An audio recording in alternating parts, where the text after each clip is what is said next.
네, 안녕하세요. 국어 가르치고 있는 이수인입니다.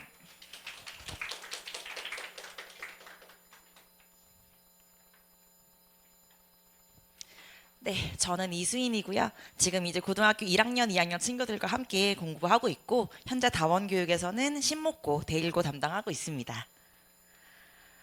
일단은 조금 국어 경향에 대해서 말씀을 좀 드릴 건데요. 국어는 앞으로 점점 더 어려워질 거예요. 아마 올해 구평 때, 국어 좀 쉬웠다라는 얘기 많이 들어보셨을 것 같은데, 근데 아무리 쉽게 내더라도 기본적으로 수능에서 일정 정도 이상의 독해력은 꾸준히 요구를 하고 있거든요.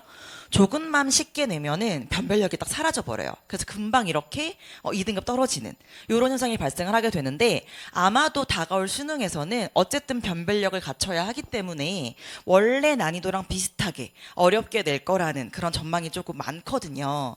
제가 이 얘기를 왜 드리냐면은, 수능 국어를 말씀드리냐면은, 예전에는 내신과 수능이 좀 분리가 됐어요. 내신은 내신대로, 수능은 수능대로. 근데 요즘은 그렇지 않거든요.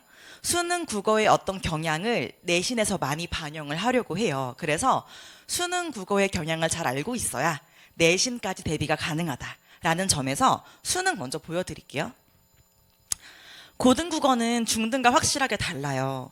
중등국어 때에는 뭐 그냥 양치기 많이 하고 열심히 개념 성실하게 외우고 하면 국어 성적 받는데 그렇게 큰 문제가 없었어요.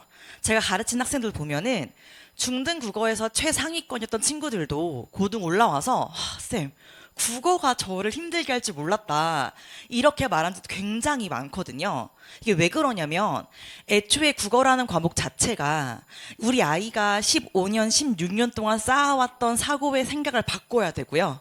애초에 생각의 방향 자체를 틀어야 하기 때문에 일단 기본적으로 성적을 올리는 게 어렵죠. 근데 아예 못 올리느냐? 또 그건 아니거든요. 제대로 공부하면 올릴 수 있어요. 고등 국어가 어떻게 가르치고 있는지, 어떻게 변화하고 있는지를 정확히 알고 그에 맞춰 대비하는 게 중요할 것 같은데요. 요거는 작년 올해 이제 평가원 기출 문항이고요. 오답률이 가장 높았던 문항들 위주로 가지고 왔는데, 보시면 알겠지만 독서 지문, 그리고 문학 지문, 문법까지 굉장히 다양하게 나와 있죠. 그 말은 무슨 말이냐면, 평가원이 어떤 걸 어렵게 내는지 상관없이 모든 영역에서 어쨌든 간에 독해력이라고 하는 게 가장 기본이 된다 라는 걸 알 수가 있어요. 어떤 영역을 어려워하는 게 아니라 우리 아이들은 어쨌든 간에 어떤 영역이든 조금만 독해력을 물어보게 되면 어려움을 느낀다는 거예요. 그거를 알고 계셔야 될 것 같아요. 그럼 수능 국어가 무엇이냐? 낯선 지문을 정확하게 읽어내는 능력이다라고 볼 수 있을 것 같아요. 많은 이제 쌤들이나 많은 강사분들이 뭐 연계 지문, 연계 반영률 얘기하시는데요. 실제로 우리 아이들이 시험장에 가면은 연계 체감 많이 못합니다. 어쨌든 내가 보는 텍스트는 지금 방금 처음 본 것처럼 느껴요. 그런 상황에서도 내가 이 텍스트를 올곧이 읽어낼 수 있느냐, 요 능력이 중요하거든요. 그러니까 근본적인 독해력이 중요한 거죠. 그러니까 우리 아이들이, 특히 중등 친구들이 어려워하죠. 근본적인 독해력? 그게 뭐지? 라고 하면서. 내신 국어도 수능과 다르지 않습니다. 저희가 어쨌든 어떤 시험 범위가 주어질 거잖아요. 그 시험 범위 안에 있는 내용들은 우리 아이들이 얼마나 빠삭하게 외우겠어요. 그죠? 관련된 문제 겁나 열심히 풀 거예요. 그러니까 대비가 가능한 영역은 대비가 되죠. 그러니까 우리 쌤들이 어떻게 느끼냐면, 학교 선생님들이 대비가 안 되는 영역에서 변별을 줘야겠다라고 생각을 해요. 그래서 수능형 문항이라고 하는 것들을 내신에서 많이 반영하게 되고요. 학교마다 다르겠지만 적게는 50%, 많게는 90%까지도 수능형 문항, 바꿔 말하면 너 이 개념 외웠잖아, 그거 알겠어. 근데 시험장에서 요 지문 한번 새로 풀어볼래? 이렇게 내는 문항들이 많다는 거예요. 그거에 대한 대비가 필요한 게 고등국어의 핵심이라고 보시면 돼요. 실제로 목동 지역의 1학년 내신 기출 문제고요. 제가 담당하고 있는 대일고, 신목고 기출을 가지고 왔는데요. 보시면 이게 어떤 시험 범위가 주어지겠죠. 그 지문이 있는데 그 지문만 물어보는 게 아니라 그 지문이랑 비슷한 주제, 비슷한 갈래, 비슷한 표현법의 다른 지문 들고 와서 비교해봐, 이렇게 묻거나, 아니면 이렇게 보기를 주는데요. 요건 뭐냐면 전형적인 모의고사 수능형이거든요. 너네가 이 지문을 이렇게 배워왔겠지? 그거 중요한 거 아니고 내가 새롭게 감상 기준을 줄 거야. 이 감상 기준에 맞게 다시 한번 해석해 보겠니? 이런 지문들. 요 두 유형은 상당히 많이 나와요. 목동의 뭐 대일고 신목고뿐만 아니라 대부분의 학교에서 50% 이상을 차지하는 문항이고 변별을 가르는 문항이다. 보시면 될 것 같아요. 세 번째는 문법인데요. 문법은 저희가 고등학교 1학년 교과서에 있는 문법 범위만 해도 굉장히 많거든요. 근데 그 범위 이외의 문법을 시험 범위에 넣습니다. 왜 그럴까요? 수능에 나오기 때문이겠죠.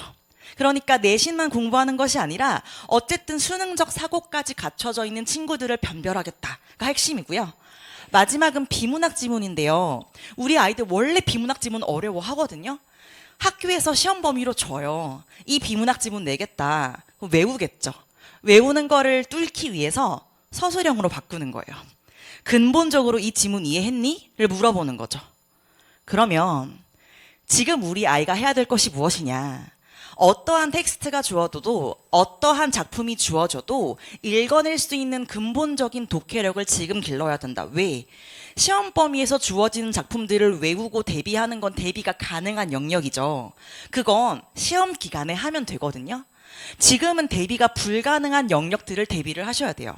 근본적인 독해력을 길러놔야 시험 기간에 5, 6주 바싹 대비했을 때 그 결과가 빛을 발할 수가 있거든요. 그래야 우리 아이가 고등국어에서 남다른 출발선에 서겠죠. 저는 그걸 핵심으로 보고 있습니다. 제가 어떻게 가르치는지 보여드릴게요. 이제 요거는 이제 앞으로 이제 11월 말에 개강하게 될 이제 겨울방학 특강이죠. 그 프로그램에 대한 설명인데요.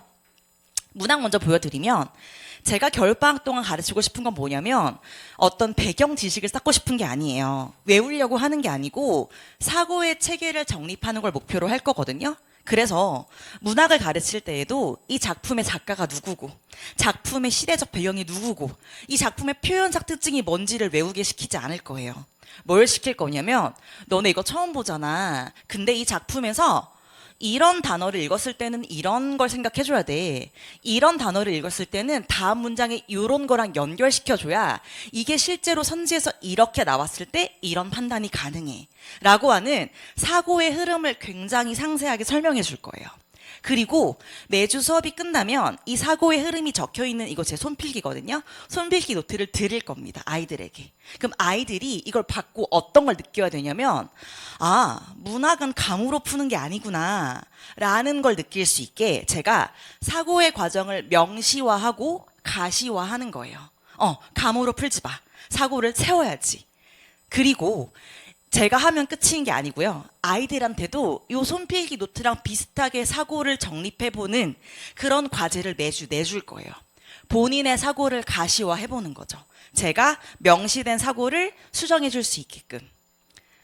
독서도 마찬가지인데요. 독서도 보면 애들이 그냥 줄줄줄 읽은 다음에 이거 무슨 내용인지 알겠어요. 열심히 풀고 모르겠어요. 안 풀고 본인 생각대로 풀고 하는 경우가 많거든요. 배경 지식이 중요한 게 아니라 어떤 단어와 어떤 문장이 어떻게 연결되고 이 문장과 문장 사이에 비어있는 사고는 너네가 지어내는 게 아니라 이런 논리적 구조로 가지고 와야 돼 라고 하는 걸 마찬가지로 가시화 시켜주는 거예요. 애들이 독서는 뭐 과학기술, 경제, 배경 지식 중요한 거 아니에요? 아니죠. 배경 지식보다도 글을 읽어내는 논리적 능력이 중요하거든요. 제가 강의를 할 때 배경 지식으로 설명하면 굉장히 이해를 잘하거든요. 아이들도 만족을 해요. 하지만 그건 일시적인 대처 능력이죠. 어쨌든 시험장에 가면 애들은 혼자 글을 읽어야 돼요. 그러니까 배경 지식으로 일시적 대처 능력을 키우는 게 아니고 확실한 대처를 길러주겠다. 이게 제 수업의 목표라고 보시면 될 것 같아요. 마찬가지로 이런 것들도 직접 아이들한테 써보게 하고요. 제가 1대1로 첨삭을 진행을 할 겁니다. 애들한테 본인의 독해에 확신을 갖게 만들어주는 거죠. 마지막은 문법인데요. 사실은 수능에서는 이제 문학과 독서가 주된 영역이긴 하지만 저는 이제 우리 아이들이 수능을 넘어서 내신까지 같이 잡고 싶다면 문법 절대 놓치지 말아야 한다고 생각을 해요. 특히 지금 시기에서. 왜냐면 문법은 상위권을 변별하는 데 굉장히 중요한 핵심 요소로 작용을 하거든요. 수능도 그렇고요. 내신은 더더욱 그렇습니다. 이게 문법이 어려워서 그런 게 아니라요. 양이 많아요. 양이 상당히 많은데, 교과서 안에 있는 양도 상당히 많은데 교과서 외의 범위도 추가를 해버리죠. 그럼 우리 아이들이 시험 기간에 얼마나 바빠요. 제가 맨 숙제 내주면 쌤 저 수학도 해야 되고 영어도 해야 되는데 이렇게 말한단 말이에요. 국어를 놔요. 저 문법 그냥 버릴게요. 중하위권 친구들은 시도조차 못해요. 그걸 언제 해야 될까요? 지금 겨울방학 때 해놔야 돼요. 한번 고등 문법을 1회독을 딱 잡아놔야 내신 때 들어갔을 때 학습 부담이 줄고 우리 아이가 할 마음이 생겨요. 두 번째는요. 문법은 말 그대로 법이잖아요. 그러니까 명확한 답이 있어요. 수학처럼. 그렇기 때문에 내가 명확하게 개념만 잘 잡아놓으면 이 문제는 틀릴 이유가 없어요. 안정적인 점수 확보에 굉장히 유리한 파트라고 보셔야 돼요. 네. 제가 실제로 수업을 어떻게 하는지 설명을 좀 드릴게요. 저는 이제 클린앤저크라고 해서 이제 겨울방학 개강을 할 건데요. 총 1차, 2차 개강으로 나눠져 있어요. 1차 개강은 11월 16일 토요일에 6시 반부터 10시까지 진행을 할 거고요. 총 7강으로 이루어져 있는데 이 1차 개강의 목표는 제가 방금 말씀드렸던 근본적인 독해력을 쌓는 게 목표예요. 제가 지금 독서랑 문학으로 배치를 해놨잖아요. 뭐 제재별로 내가 나눠놨지만 그 제재를 이해하는 게 중요한 게 아니고 그걸 꿰뚫는 근본적인 독해력을 먼저 쌓는다. 여기에 집중을 할 거예요.